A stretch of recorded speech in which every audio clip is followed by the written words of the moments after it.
Hello friends, UCI digital UP exams के इस platform पर आपका स्वागत है। और आपका जो टॉपिक चल रहा था ज्योग्राफी में जनसंख्या एवं नगरीकरण, उसका मैं पार्ट 1 और पार्ट 2 समथिंग 40 क्वेश्चंस के समथिंग कंप्लीट करा चुका हूं आपको। उसी क्रम में आज आगे बढ़ाते हैं, ठीक है।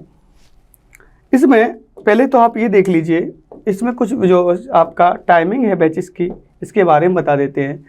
मॉर्निंग 7 बजे से आपका इंग्लिश विनय सर के द्वारा, 9 बजे से जीएसजी के चित्रांशी मैम, 11 बजे से बेटा मॉडर्न हिस्ट्री आशीष सर के द्वारा, और दोपहर में 1 बजे से ज्योग्राफी मेरे द्वारा मतलब देव सर के द्वारा, और 3 बजे से आपका एरिथमेटिक और रीजनिंग ये महिमा मैम के द्वारा पढ़ाई जा रही है।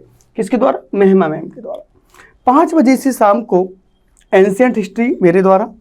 इसके बाद शाम 7 बजे जीए चित्रांशी मैम जनरल अवेयरनेस, ये भी चित्रांशी मैम के द्वारा चलाया जा रहा है। 9 बजे से डीआई अखिल सर के द्वारा। बेटा हम लोग पूरा कोशिश कर रहे हैं आपका पूरा सिलेबस आपके पैट तक कंप्लीट कर दिया जाए, और ये निश्चित है आप ये वीडियोज आप इनको देखेंगे तो आपका 100 तो नहीं कह सकते, पर आपका सफिशिएंट कंटेंट आपको देखने को मिलेगा आपके एग्जाम्स में, ठीक है। मैं अभी पूरा डायरेक्ट फाइनल तो नहीं कह सकता हूँ, लेकिन हाँ इसको आप इसे कम ना आकिएगा, ठीक है, क्योंकि आपको देखना है आप किसी से भी कंपेयर कर सकते हैं इसको।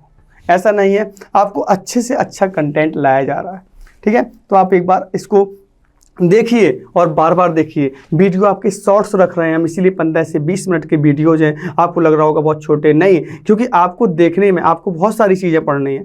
हाँ, आपको हिस्ट्री भी पढ़नी है, ज्योग्राफी भी पढ़नी है, पॉलिटी भी पढ़नी है, जीए भी पढ़नी है, इंग्लिश भी पढ़नी है, हिंदी भी पढ़नी है, सब कुछ देखना है बेटा। हाँ, तो सबको नज़रअंदाज न करते हुए सबको पढ़िए, थोड़ा थोड़ा पढ़िए, सब कुछ पढ़िए, और आपका सब कंप्लीट करा दिया जाएगा। अगर आपको देखें रिकॉर्डेड वीडियोज होते हैं, आप इसको 1.5 की स्पीड में भी देखना चाहेंगे तो आपका 20 मिनट का वीडियो समथिंग 15-16 मिनट में आप देख लेंगे, ठीक है।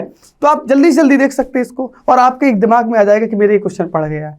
और जब आप एग्जाम भी देने जाएंगे, छोटा वीडियो है, आप कभी भी देख लीजिए इसको। हाँ, इसलिए अभी मैं इसको छोटा ला रहा हूँ, लेकिन आगे धीमे से इसको आगे मैं कम से कम इसका वीडियो 40 से 50 मिनट का लेके आऊँगा, ठीक है। धीमे से बढ़ाएंगे, अभी 20 मिनट का वीडियो आ रहा, इसी में आप थोड़ा देखिएगा। और इसी क्रम में हम आगे बढ़ाते हैं। तो आपको इसका तो शेड्यूल तो मालूम चलेगा, जो क्लासेस का शेड्यूल चल रहा है पैट का। इसमें आपको ये पता है, ये सारे जो एग्जाम्स हैं पैट के थ्रू, यूपी लेखपाल वगैरह है, एक्सरेज है, टेक्नीशियन है, junior assistant and other group B and C के जो एग्जाम्स हैं, ठीक है, उसमें भी ये सफिशियंट है। जैसे वीडियो अभी री एग्जाम्स 2018 का है, दिसंबर में शायद होने वाला है, उसके लिए भी ये मैटर आपका सफिशिएंट रहेगा, ठीक है बेटा। आगे बढ़ाते हैं। अगर आप यूसीआई के किसी भी चैनल से, मतलब आप सोशल मीडिया चैनल से, सोशल मीडिया प्लेटफॉर्म से जुड़ना चाहेंगे, तो उसमें टेलीग्राम, इंस्टाग्राम, फेसबुक को आप ज्वाइन कर सकते हैं। और इसकी जो लिंक है वो डिस्क्रिप्शन में मिल जाएगी, और ये आप उसी से उसमें फॉलो कर सकते हैं, ठीक है। आगे अगर आप बेटा यूसीआई के द्वारा 2 ऐप्स लॉन्च किए गए हैं, जिसे बोला जाता है रेविंग learning campus and Kabil app, ठीक है बेटा। और इसमें recording lessons, practice quiz, online test, live test, assignment वगैरह सब कुछ मिलेंगे। मॉक टेस्ट सीरीज भी मिलेगी। किसके थ्रू? ये आपके इसके ऐप के थ्रू। और इसको आप प्ले स्टोर से डाउनलोड कर सकते हैं, गूगल प्ले स्टोर से इसको आप डाउनलोड कर सकते हैं, जिससे आप कोई भी कोर्स परचेज करना चाहेंगे उससे आप परचेज कर सकते हैं, ठीक है। उस कोर्स को परचेज कर सकते हैं, एनडीए हो, एयरफोर्स हो, किसी भी चीज़ के लिए, एसएससी वगैरह के लिए भी ये चीज़ चलाई गई है, ठीक है। हाँ, अब मैंने एक कोर्स लॉन्च किया है, यूसीआई के द्वारा कोर्स लॉन्च किया गया है, जो है ल्यूसेंट का। ल्यूसेंट आपको ओनली 199 में हिंदी में मिलेगा प्रत्येक सब्जेक्ट के लिए। जैसे आपको रीजनिंग पढ़नी है, या फिर आपको फिजिक्स पढ़नी है, या फिर आपको मैथ पढ़नी है, अरिथमेटिक या जीएस पढ़नी है, उसका फुल सॉल्यूशन रिकॉर्डेड वीडियो के थ्रू आपको मिल जाएगा, ठीक है। और इसमें जो पैकेज रहेगा 199 में होगा, 6 मंथ्स के लिए होगा। 6 मंथ्स का ऑनलाइन सब्सक्रिप्शन रहेगा। कॉन्सेप्ट्स भी आपके क्लियर होंगे, सारे एक्सरसाइजेज कंप्लीट होंगे और डाउट भी आपके क्लियर करवा दिए जाएंगे, ठीक है बेटा।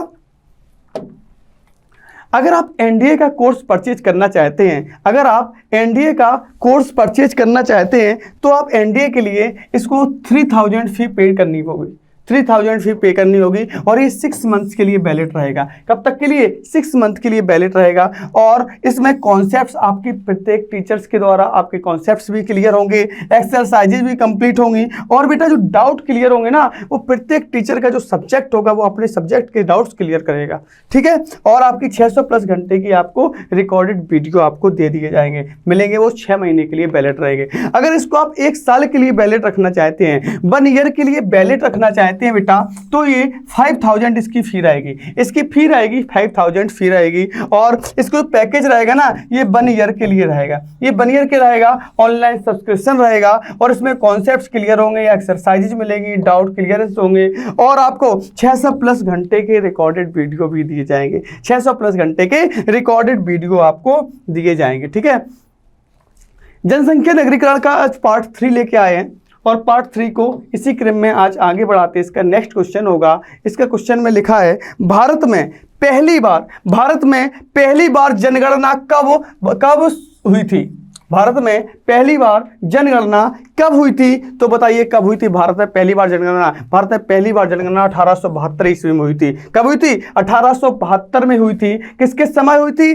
किसके समय हुई थी? ये हुई थी आपकी किसके समय? मियो के समय हुई थी। लॉर्ड मियो के समय 1872 में जनगणना स्टार्ट हुई थी। 1872 में स्टार्ट की गई थी भारत में पहली बार जनगणना। भारत में पहली बार जनगणना किसके कार्यकाल में संपन्न हुई थी? किसके कार्यकाल में? तो अभी मैंने बताया लॉर्ड मेयो के कार्यकाल में संपन्न हुई थी। किसके? लॉर्ड मेयो के कार्यकाल में 1872 में। इसके बाद नियमित जनगणना स्टार्ट हो गई थी 1881 से। नियमित जनगणना 1881 से लॉर्ड रिपन के समय स्टार्ट हुई थी। लॉर्ड रिपन के समय स्टार्ट हुई थी नियमित जनगणना 1881 में। और अगर पूछी जाए सबसे पहले जनगणना स्टार्ट की गई थी तो 1872 में। 1872 में किसके समय की गई थी? और ये की गई थी लॉर्ड मेयो के समय, ठीक है, लॉर्ड मेयो के समय।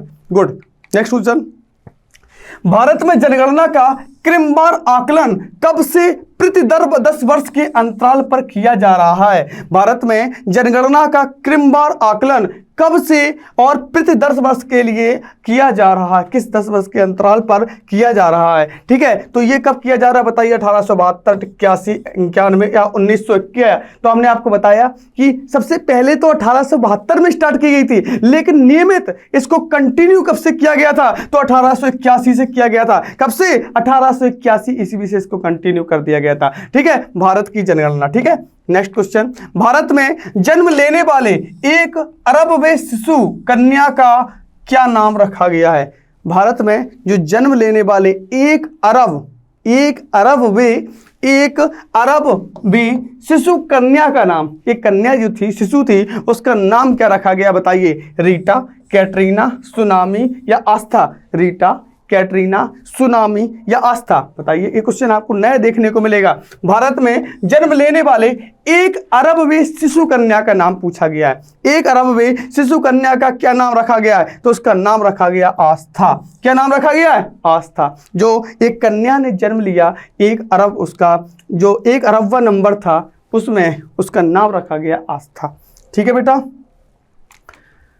नेक्स्ट क्वेश्चन है, जनसंख्या की दृष्टि से विश्व के बड़े देशों में, जनसंख्या की दृष्टि से विश्व के बड़े देशों में भारत का कौन सा स्थान है? जनसंख्या की दृष्टि से विश्व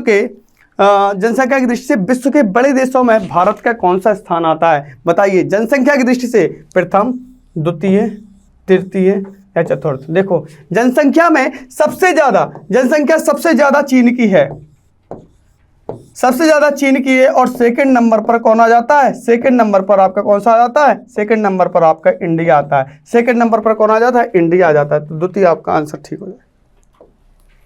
नेक्स्ट क्वेश्चन है, 2011 की जनसंख्या के अनुसार भारत की जनसंख्या क्या है? भारत की जनसंख्या क्या है बताइए? 102.25 करोड़, 102.87 करोड़, 105.65 करोड़ या 121.05 करोड़? कितनी है? 2011 की जनगणना के अनुसार भारत की जनसंख्या कितनी है? तो आपको पता है 121 करोड़ के समथिंग है, 121 करोड़, यही आपका आंसर सही हो जाएगा। लेकिन जो आपकी अभी जनगणना हो रही है, जो डिजिटल जनगणना चल रही है, इस बार जो 2021 की जनगणना होनी है और ये डिजिटल जनगणना होनी है, और जनगणना होनी क्या चल रही है, लेकिन कोरोना की वजह से, कोविड की वजह से ये जनगणना पोस्टपोन कर दी गई थी और इस समय ये जनगणना भी कंटिन्यू है और ये डिजिटल जनगणना हो रही है। कैसी जनगणना? डिजिटल जनगणना हो रही है। ठीक है बेटा। नेक्स्ट, 2011 की जनसंख्या के अनुसार विश्व की कुल जनसंख्या में भारत की भागीदारी है लगभग, बताइए 2011 की जनगणना के अनुसार विश्व की कुल जनसंख्या के भारत की भागीदारी है 14.5, 17.5, 19.5 या 21.5%। मतलब विश्व की जो जनसंख्या है उसका कितना प्रतिशत भारत की जनसंख्या है, इसके बारे में पूछा गया है। तो इसके बारे में आपको बताना है कितना है? 17.5%, 17.5%। और अगर पूछा जाए भारत का क्षेत्रफल, भारत का एरिया के बारे में पूछा जाए तो विश्व के एरिया का कितने प्रतिशत है? तो 2.4% आ जाता है, 2.4% आ जाता है। ठीक है बेटा। नेक्स्ट क्वेश्चन, भारत में प्रतिवर्ष किस देश की जनसंख्या के बराबर वृद्धि हो रही है? भारत में प्रतिवर्ष किस देश की जनसंख्या के बराबर वृद्धि हो रही है? बताइए, प्रतिवर्ष किस देश की जनसंख्या, ऐसी एक देश की जनसंख्या है जिसके बराबर हमारे यहाँ प्रतिवर्ष उसके बराबर वृद्धि होती है। तो इसके बताइए, ऑस्ट्रेलिया, दक्षिण अफ्रीका, अर्जेंटीना, ब्राजील, किसके बराबर? तो इसका आंसर हो जाएगा ऑस्ट्रेलिया। ऑस्ट्रेलिया में जितनी जनसंख्या है ना, उतनी जनसंख्या हमारे एक साल में उसके बराबर वृद्धि हो जाती है। ठीक है बेटा। नेक्स्ट क्वेश्चन, भारत की जनसंख्या के इतिहास में जननांकीय विभाजन वर्ष कहा जाता है। जननांकीय विभाजन वर्ष कहा जाता है। विभाजन वर्ष किसको कहा जाता है? 1921 को, 31 को, 41 को, 51 को। ये क्वेश्चन कई बार एग्जाम्स में देखने को मिला है और इंपॉर्टेंट क्वेश्चन में रखा जाता है। इसको बोला जाता है भारत की जनसंख्या के इतिहास में जननांकीय विभाजन वर्ष किसे कहा जाता है? जननांकीय विभाजन वर्ष कहा जाता है, किसे कहा जाता है? 1921 को। 1921 को जननांकीय विभाजन वर्ष के नाम से इसे जानते हैं। ठीक है बेटा। नेक्स्ट है, 2011 की जनगणना भारतीय जनगणना इतिहास की कौन सी जनगणना थी? भारतीय 2011 की जनगणना भारतीय जनगणना इतिहास की कौन सी जनगणना थी? 13वीं, 14वीं, 15वीं, 16वीं। 13वीं, 14वीं, 15वीं या 16वीं? कौन सी थी? ये थी आपकी 15वीं। कौन सी थी? 15वीं। ठीक है। नेक्स्ट, 2011 की जनगणना स्वतंत्रता प्राप्ति के बाद की कौन सी जनगणना है? 2011 की जनगणना स्वतंत्रता प्राप्ति के बाद की कौन सी जनगणना है? 5वीं, 6ठी, 7वीं, 8वीं। 5वीं, 6ठी, 7वीं, 8वीं। बताइए कौन सी है? 5वीं है, 6ठी है, 7वीं है, 8वीं। कौन सी जनगणना आ जाती है? तो ये आपकी आ जाती है 2011 की, ये आ जाती है आपकी 7वीं। स्वतंत्रता प्राप्ति के बाद की बात कर रहे हैं। स्वतंत्रता के प्राप्त की कौन सी जनगणना हो जाएगी आपकी? हो जाएगी आपकी कौन सी? ठीक है, 7वीं। नेक्स्ट है, जनगणना कितने वर्ष में एक बार की जाती है? 15 वर्ष में, प्रतिवर्ष, 5 वर्ष या 10 वर्ष? बताइए किस वर्ष की जाती है? तो प्रत्येक 10 वर्ष में ही जनगणना की जाती है।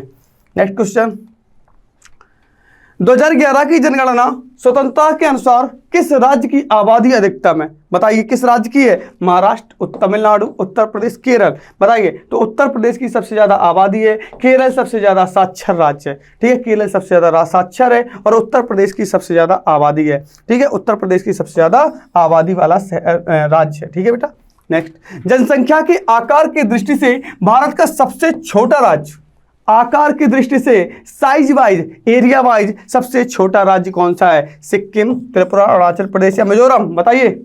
इसका आंसर हो जाएगा सिक्किम। अगर साइज के अनुसार पूछा जाए तो सबसे छोटा राज्य कौन सा हो जाएगा? सिक्किम हो जाएगा बेटा। ठीक है। नेक्स्ट क्वेश्चन, 2011 की जनगणना के अनुसार बिहार का जनसंख्या की दृष्टि से भारतीय राज्यों में कौन सा स्थान है? बिहार का जनसंख्या की दृष्टि से भारतीय राज्यों में कौन सा स्थान आता है? कौन सा स्थान आता है? तृतीय। जस्ट अभी बताया था, तृतीय स्थान आता है। पहला किसका आ जाता है? उत्तर प्रदेश का आ जाता है। ठीक है। नेक्स्ट क्वेश्चन, 2011 की जनगणना के अनुसार उत्तर प्रदेश की जनसंख्या भारत की जनसंख्या की कितनी प्रतिशत है? उत्तर प्रदेश की जनसंख्या पूछी गई है, भारत की जनसंख्या की कितनी प्रतिशत है? तो ये आपकी है 16.5%। कितने प्रतिशत? 16.5%। और भारत की जनसंख्या विश्व की जनसंख्या की कितने प्रतिशत है? 17.5%। कितनी? 17.5%। ठीक है। और अगर उत्तर प्रदेश की जनसंख्या पूछी जाए भारत की जनसंख्या से कितने प्रतिशत है, तो आप बता सकते हैं 16.5%। ठीक है बेटा। नेक्स्ट, जनसंख्या की दृष्टि से भारत के 3 सबसे बड़े राज्यों का सही क्रम है। जनसंख्या की दृष्टि से भारत के 3 सबसे बड़े राज्यों का सही क्रम क्या है? उत्तर प्रदेश, महाराष्ट्र, बिहार, महाराष्ट्र, पश्चिम बंगाल एवं उत्तर प्रदेश, उत्तर प्रदेश, पश्चिम बंगाल एवं महाराष्ट्र, महाराष्ट्र, उत्तर प्रदेश एवं बिहार। बताइए कौन सा है? जनसंख्या की दृष्टि से भारत के 3 सबसे बड़े राज्यों का सही क्रम बताइए।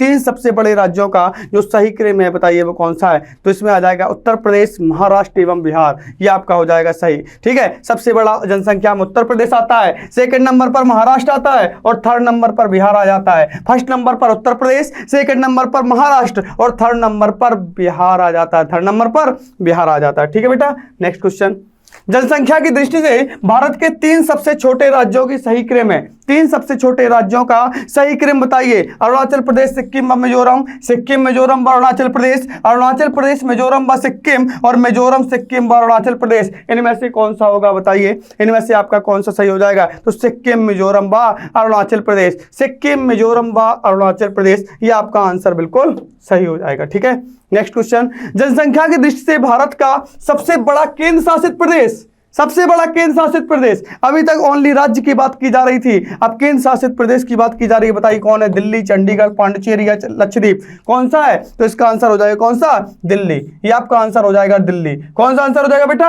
ये आपका हो जाएगा दिल्ली हो जाएगा। जनसंख्या की दृष्टि से भारत का सबसे छोटा केंद्र शासित प्रदेश है। जनसंख्या की दृष्टि से भारत का सबसे छोटा केंद्र शासित प्रदेश है, तो सबसे छोटा केंद्र शासित प्रदेश कौन सा हो जाएगा? लक्षद्वीप हो जाएगा। सबसे छोटा केंद्र शासित प्रदेश कौन सा हो जाएगा? लक्षद्वीप हो जाएगा। ठीक है।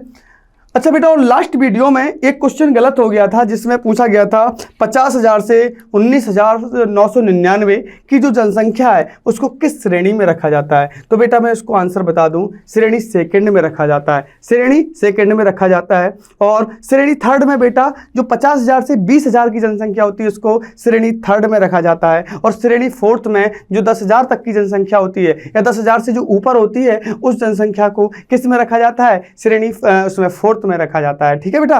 तो अगर कोई क्वेश्चन गलत हो जाए, ठीक है, वीडियो में, तो आप ये ना सोचना अरे क्या है सिस्टम। देखो बेटा, कोई क्वेश्चन हो उसको नहीं गलत नहीं बताना चाहिए। मेरा कहने का मतलब, मेरा अपना मानना है कि अगर कोई क्वेश्चन है, अगर कोई नहीं आया या फिर किसी कारण बस उसका आंसर गलत है, कुछ भी है, तो उसको आपको बताया जरूर जाएगा, नेक्स्ट वीडियो में बताया जरूर जाएगा। लेकिन आप उसको ये ना सोच लेना कि इसको नहीं आया क्या है। क्या देखो, टीचर मैं आपको बता दूं, जो टीचर होता है ना वो भगवान नहीं है, ये मान लो। ये है कि आपको गाइड करने का एक जरिया होता है। ठीक है। और जीएस एक ऐसा सिलेबस है, बहुत ब्रॉड सिलेबस होता है, बहुत ब्रॉड सिलेबस होता है। तो उसमें जितना बताया जाएगा आपको बिल्कुल फिक्स और सही बताया जाएगा, इसमें कोई गलत की गुंजाइश नहीं होगी, मेरा ये मानना है। ठीक है। और आपको अच्छा लगे तो लाइक, शेयर और सब्सक्राइब जरूर करें। धन्यवाद।